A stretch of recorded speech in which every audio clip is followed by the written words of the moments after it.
Hello everyone. आज हम बात कर रहे हैं एक बहुत ही इम्पॉर्टेंट टॉपिक पर। ज़िंदगी में बहुत बार हमारे साथ ऐसा होता है कि हम बहुत सी कोशिशें करते हैं, लेकिन जब हमें उन कोशिशों में कामयाबी नहीं मिलती तो हम हार मान जाते हैं और उसके बाद फिर से हम कोशिश करना ही छोड़ देते हैं। हम आगे तो बढ़ना चाहते हैं, लेकिन कहीं ना कहीं उस डीमोटिवेशन की वजह से और उस पिछली हार के एक्सपीरियंस की वजह से हम दोबारा से अपने हथियार चलाते ही नहीं हैं। मतलब हम दोबारा से प्रिपेयर ही नहीं करते, हम दोबारा से कोशिश भी नहीं करते। अगर हम कोशिश करेंगे ही नहीं तो क्या आपको लगता है हम कभी सक्सेसफुल हो सकते हैं? नहीं। तो आज हम बात करने वाले हैं इसी टॉपिक पे ऊपर कि कभी भी आपको हार नहीं माननी, नेवर गिव अप। हमेशा अपनी लाइफ में एक ही बात को सोचना है आपको कि जितनी भी हार का आप सामना कर रहे हो, फाइन, कोई बात नहीं, आने दो। हर हार आपको एक नया एक्सपीरियंस देकर जाती है।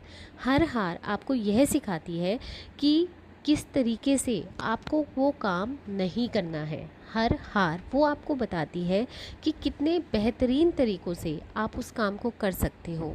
हर हार आपको हर काम में सक्सेसफुल होने का एक नया तरीका सोचने का टाइम देती है।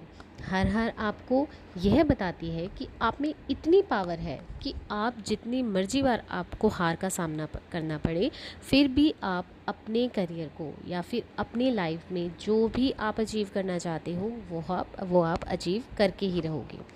इसको हम समझते हैं एक छोटी सी स्टोरी से। एक बार एक बहुत ही महान राजा था। उनके राज्य में एक बार एक मूर्तिकार आया। उस मूर्तिकार ने राजा को एक बहुत ही प्यारा सा पत्थर दिया। अब राजा भी चाहता था कि उस पत्थर को बहुत से लोग देखें, इसीलिए राजा ने उस पत्थर से एक प्रतिमा बनवाने के लिए कहा। मंत्री को इस काम को करने के लिए दिया गया। अब जो मूर्तिकार था जिसके पास वह पत्थर थे, वह राजा को वो पत्थर देकर वहाँ से चला गया। मंत्री ने अब राज्य के सबसे अच्छे मूर्तिकार को चुना और उसके पास जाकर उसे भगवान विष्णु की प्रतिमा बनाने को कहा, ताकि वो उसे मंदिर में लगाया जा सके और वो पत्थर से निकली प्रतिमा सब लोग आसानी से देख सकें। और मंत्री ने कहा कि इस काम के बदले आपको 50 सोने की मुद्राएं दी जाएंगी। मूर्तिकार बहुत खुश हो गया क्योंकि इनाम वास्तव में ही बहुत बड़ा था। अब मूर्तिकार ने उस पत्थर पर हथौड़े से वार करना शुरू किया। उसने पहला हथौड़ा मारा, पत्थर में बिल्कुल भी कहीं पर भी क्रैक नहीं आया। ऐसे ही उसने दूसरा मारा, तीसरा मारा, चौथा मारा। मारते मारते उसके जो मारने की प्रोसेस थी वो 50 हथौड़ों तक वैसे ही चलती रही, लेकिन पत्थर वो तो जैसे टस से मस होने का नाम ही नहीं ले रहा था। अब मूर्तिकार ने फिर से हथौड़ा उठाया और उसने मन में सोचा कि बस अब ये आखिरी बार है। अगर अब की बार यह पत्थर टूटा तो ठीक है, नहीं तो मैं इससे मूर्ति नहीं बनाऊंगा। वो जैसे ही अपना हाथ हथौड़े को मारने के लिए उठाने लगा, तभी उसके मन में फिर से सवाल आया, नहीं, जब 50 बार वार करने के बाद भी इस पत्थर पर कोई असर नहीं हुआ तो एक बार फिर से वार करने से क्या होगा? नहीं, मैं अब इस पर वार नहीं करूँगा। और मूर्तिकार ने उस पत्थर को दोबारा से मंत्री को लौटा दिया। अब मंत्री वहाँ के राज्य के एक साधारण से मूर्तिकार के पास पहुँचे। अब वहाँ पर उन्होंने उस मूर्तिकार को वही भगवान विष्णु की प्रतिमा बनाने को कहा। उस मूर्तिकार ने जैसे ही एक हथौड़ा चलाया, पत्थर वैसे ही टूट गया। मंत्री ने वो 50 सोने की मुद्राएं उस मूर्तिकार को प्रतिमा बनाने के नाम पर दे दी। अब मंत्री सोचने लगे कि अगर वो मूर्तिकार 50 की जगह एक और बार ट्राई कर लेता, एक और बार हथौड़ा मार देता, तो यह 50 सोने की मुद्राएं उसकी भी हो सकती थी। लेकिन उसने 50 बार किसी काम को करने की कोशिश की, लेकिन बाद में उसने क्या करा? हार मान ली। यही होता है हमारे साथ भी। हम भी ऐसा ही करते हैं। जब हम बहुत सी कोशिशें करते हैं और हमें कामयाबी नहीं मिलती तो हम चीज़ों से हारना शुरू कर देते हैं। हम उनसे हार मान लेते हैं और डीमोटिवेट होकर बैठ जाते हैं। आपने कभी किसी डॉगी और किसी एलिफेंट को देखा है? डॉगी जब भी प्रेग्नेंट होती है तो वो कुछ ही समय में बहुत से बच्चों को जन्म दे देती है, लेकिन हाथी को इस प्रोसेस को करने के लिए कम से कम भी 2 साल का समय चाहिए होता है। जानते हैं ऐसा क्यों होता है? क्योंकि हाथी एक ऐसी उसको जन्म देने वाला है जो बहुत ही धरती को हिलाने की पावर रखता है, जो बहुत ही एडमायरेबल होता है, जो जहाँ से जब भी वो निकलेगा तब वो लोग उसे खड़े होकर देखना शुरू कर देंगे, उसका रास्ता छोड़ देंगे। क्या हम पपीज़ के केस में भी ऐसा करते हैं? क्या हम उन्हें खड़े होकर देखने लग जाते हैं या उसका रास्ता छोड़ देते हैं? नहीं ना। ऐसा ही हमारे लाइफ में भी होता है।